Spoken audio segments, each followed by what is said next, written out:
Salut tout le monde, j'espère que vous allez bien. Aujourd'hui, dans cette nouvelle vidéo, je suis super content de vous retrouver pour parler du plus petit smartphone 4G au monde. Allez, c'est parti.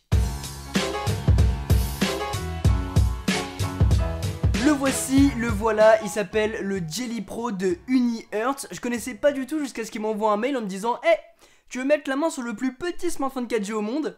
Du coup il est là. Design by UniHertz. J'ai l'impression d'être sur un packaging Apple. Donc on va avoir à l'intérieur ici du coup toutes les petites, voilà là, toutes les petites notices d'utilisation. Par contre on n'aura pas de stickers, choqué déçu. En vrai mais c'est un truc de ouf. Vous avez vu la taille de ma main par rapport à ça? Oh, c'est léger aussi hein.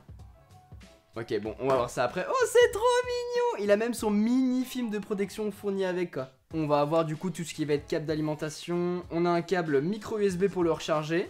Et on va avoir de ce côté là le boîtier de l'adaptateur de recharge. Juste ici. Classique. Attaquons-nous du coup à cette bébête qui tient dans la paume de ma main. C'est abusé, regardez. J'ai un iPhone original à côté. Il est plus petit qu'un iPhone 3G. Vous savez quand on l'a en main, limite on a envie de slider pour faire apparaître un clavier. J'ai l'impression qu'il manque quelque chose, c'est trop drôle quoi. Oh là là, vous avez vu ça?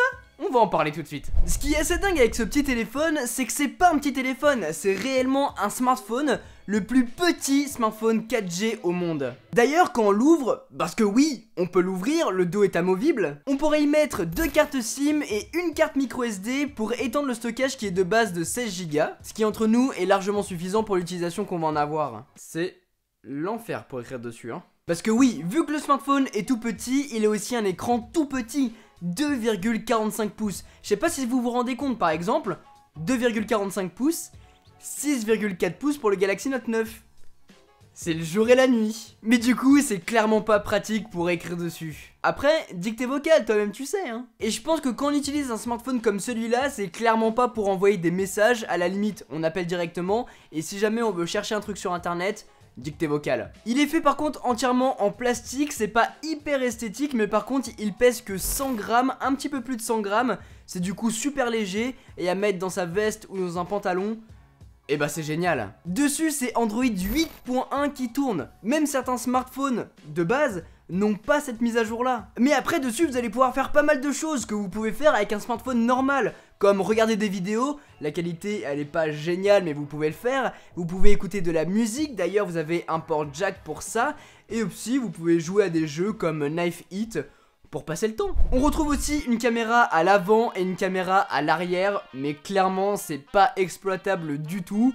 Mais bon, c'est là, ça dépanne. Et au niveau de l'autonomie, on tiendra environ une journée, un petit peu plus si jamais vous passez en mode économie d'énergie. C'est un peu là où j'ai été déçu parce qu'avec un téléphone comme ça, c'est génial si on veut le garder longtemps avec nous. Si on fait de la randonnée par exemple, mais sachant que la batterie n'est pas énorme, vous pouvez prendre une petite batterie externe et ça tiendra du coup une semaine, ou bien une plus grosse et dans ce cas là, vous allez facilement pouvoir tenir 2 semaines avec ce smartphone là, sans avoir une prise de courant à côté de vous. Ça pourrait donc être un super smartphone si vous voyagez souvent. Si vous partez avec très peu de choses sur vous pour faire de la randonnée par exemple, eh bien avec ce téléphone là, on a tout ce qu'il faut, le GPS, on a le téléphone, on a la boussole, je sais pas moi. Ou bien c'est parce que vous allez courir dehors. Dans ce cas là vous pouvez le mettre facilement sur le bras ou alors dans votre poche et il est super léger. Donc dans ces cas là il vous encombrera pas. Ou bien si vous faites du vélo, si vous avez un scooter et que vous avez besoin d'un GPS, vous pouvez très bien utiliser ça, il n'y a aucun souci et ça ne craint rien.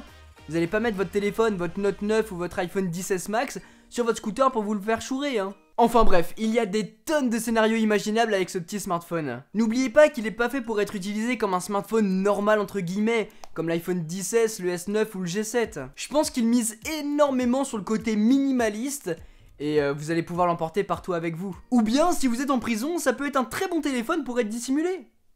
Je sais pas moi. Après, il y a une toute nouvelle version bientôt disponible, elle s'appelle Atom. Atom, c'est un rugged smartphone, un smartphone ultra résistant, résistant au choc, il est aussi IP68. Mais il sera aussi beaucoup plus rapide avec une puce NFC, 64 Go de stockage interne, vous avez même une empreinte digitale dessus. Donc je pense qu'il vaudra vraiment le détour. N'hésitez pas à me dire dans les commentaires si vous voulez pourquoi pas que je présente sur la chaîne. Voilà les amis pour cette vidéo, j'espère vraiment qu'elle vous a plu, ça m'a fait super plaisir de vous parler d'un téléphone comme ça. Je trouve le concept super original. Par contre, je vous défie d'utiliser quotidiennement en tant que téléphone personnel, sachant qu'on aime utiliser des smartphones de plus en plus grands. C'est super difficile pour aller sur YouTube, pour aller sur les réseaux sociaux, pour écrire des messages.